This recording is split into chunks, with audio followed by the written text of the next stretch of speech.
All right, shalom, shalom. First and foremost, I want to say all praises to the Most High Yahweh in the name of His only begotten Son, Yahweh Shah, the true ancient Hebrew names of the Father and the Son, Yahweh and Yahweh Shah. Peace and blessings also to the hopeful elect that scattered abroad throughout the four corners of the earth, you so-called Negroes, Latinos, and Native Americans. The lost tribes of Israel pertain to James, the first chapter, first verse. And last but not least, double honors to the head apostles of great millstone who taught me this truth according to the Bible, and to the fellow Akim, the brothers that are laboring and doing the work. Okay. All right. So a few days ago, I was watching a clip from RT News, and it was showing how all these protests are going on around the world, and and it just brought me back to the scriptures here in 2nd Edras, the 9th chapter, because whether you know it or not, you're living in the last days, and these prophecies are playing out back to back to back, and the majority of our people don't know. They've been blinded by social media and all kinds of entertainment that was created to blind you in the first place by Esau. So it's really gonna come as a snare to the majority of the world, but it's a few that the Most High have chosen to watch these things. So without further ado, I'm gonna read you this passage right here from 2nd Edras 9th chapter. Then I'm gonna play the video for you, show you the riots that are going on around the world. Okay. So this is 2nd Edras, the 9th chapter, and it reads: He answered me then and said, Measure thou the time diligently in itself, and when thou seest part of the signs pass, which I have told thee before, then shalt thou understand that it is the very same time wherein the highest will begin to visit the world which he made. Therefore, when there shall be seen earthquakes, we've been saying earthquakes, right? And the uproars of the people in the world, which I'm about to show you, then shalt thou well understand that the Most High spake of these things from the days that were before thee, even from the beginning. For like as all that is made in the world have a beginning and an end, and the end is manifest being revealed. Okay. Alright, so without further ado, I'm gonna play this video for you and let you watch it. I think it's like 4 minutes long. You're gonna see the protests that are happening right now currently. But first, we begin with a story that's continuing to make headlines around the world, but at this point is hardly a blip on the media's radar screen here in the United States. While the mainstream media has lined its shows with the wall-to-wall coverage of President Trump and the threat of impeachment, there are massive protests breaking out worldwide that have, in many areas, turned deadly.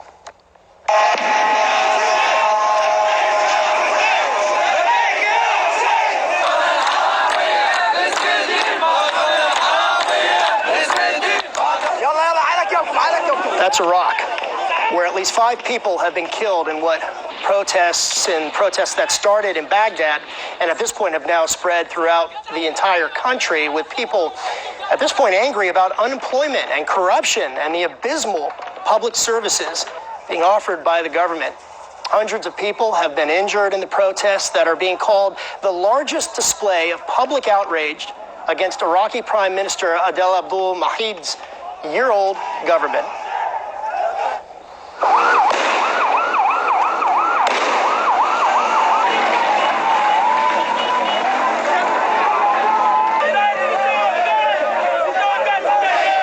And in Haiti, the violence continues there as well. I believe that was Port-au-Prince.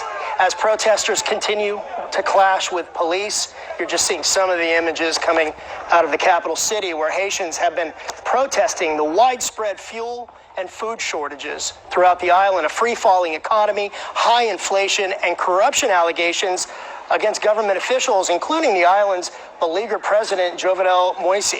Well, last night on this program, Rick spoke with a UCLA professor who's an expert in Haiti about why the United States, and specifically the Clintons, have had a hand in pushing Haiti to this breaking point. To think about Haiti in terms only of these specific crises, to actually completely ignore the continuous role over 200 years of U.S. imperialism in Haiti. What's happening now is a severe gas shortage that people are protesting against. They're protesting against this gas shortage because the president is trying to raise gas prices. But this also means the president is being forced to raise gas prices because the IMF is asking the president to get rid of subsidies. Haiti to Peru, where thousands of protesters are demonstrating in the country's capital of Lima following President Martin Vizcarra's decision to dissolve Peru's Congress. That's right, to dissolve the entire Congress, prompting a fight for power and control of the country. Vizcarra has called for a new parliamentary election to be held within 4 months, but Peru's congressional president declared instead the temporary removal of Vizcarra, throwing the country into political chaos and uncertainty.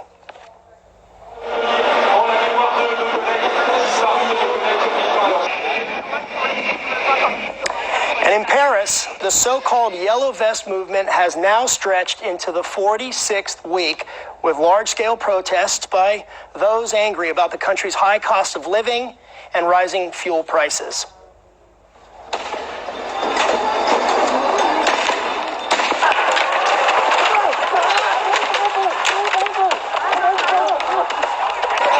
Look at that. And finally, we turn to Hong Kong, and this is a story that has been reported.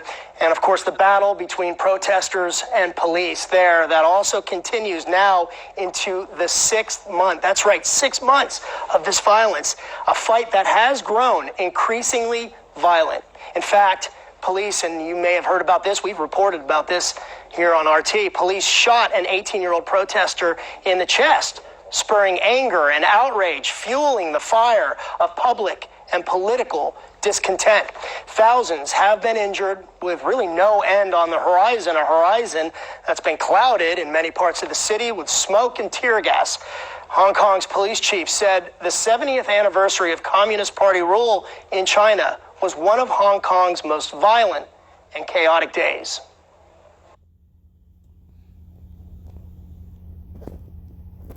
Yeah, so as you can see, all right, so here, there's all kind of stuff going on in the world, and it's a reason behind it, and I'm gonna show you why. First, let me go back to 2 Edras 9 chapter. I'm gonna show you. I'm gonna read right here.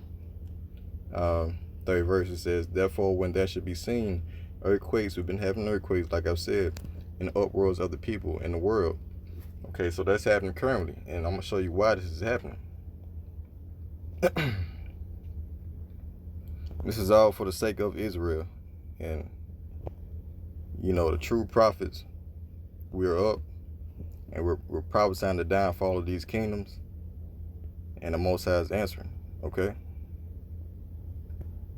and this is Jeremiah the 28th chapter, verse 8. "The prophets that have been before me and before thee of old prophesied both against many countries and against great kingdoms, of war and of evil and of pestilence. The prophet which prophesied of peace, when the word of the prophet shall come to pass, then shall the prophet be known that the Lord have truly sent him." Yeah, because the true prophets of the Most High are prophesying of the downfall of all these nations to establish the kingdom of Israel, on earth, because we're tired of seeing wickedness being spread throughout the earth. That's why you have so much evil going on right now, and so much chaos, and it's gonna get worse. It's all because we had to prophesy the downfall of these kingdoms to establish the kingdom of Israel on earth. Okay, so let me go to Matthew 24 chapter, I believe, 30 verse. This is talking about Yahweh the Savior.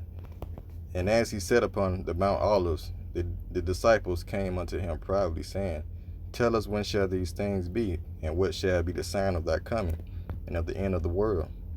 Okay, that's the end of Esaus' world, the so-called white man's world, right? Because the world was given into him. You can read about that in Job, the 9th chapter, 24th verse. Okay, reading on the 4th verse. "And Yahweh shall answer and said unto them, Take heed that no man deceive you, for many shall come in my name, saying, I am the anointed, Jesus Christ, and shall deceive many. And ye shall hear wars and rumors of wars. See that ye be not troubled, for all these things must come to pass, but the end is not yet. For nation shall rise against nation, and kingdom against kingdom, And there should be famines and pestilence and earthquakes in diverse places. All right, so this is what's currently happening. These are the beginning of sorrows, as you read down here in verse 8. All these are the beginning of sorrows, okay? So it's just now kicking off, and it's going to get a whole lot worse. So if you're a so-called Negro, Latino, or Native American, and you haven't sought out the God of Israel and the God of Israel of the Bible, which is Yahweh and his son Yahweh Shai, then you're going to be in a world full of shit, because you're not going to be protected. All right, so I'm going to end it off with Revelation, like 16 and 15. And it reads, Behold, I come as a thief. Blessed is he that watcheth and keepeth his garments, lest he walk naked and they see his shame.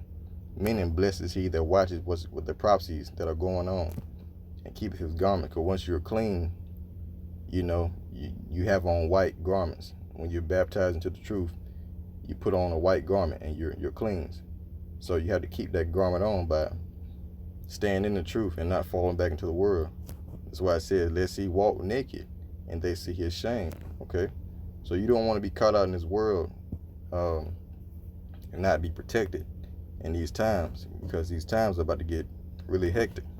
All right, so I feel like I had to share that. So hopefully that was edifying. See you next time. Shalom.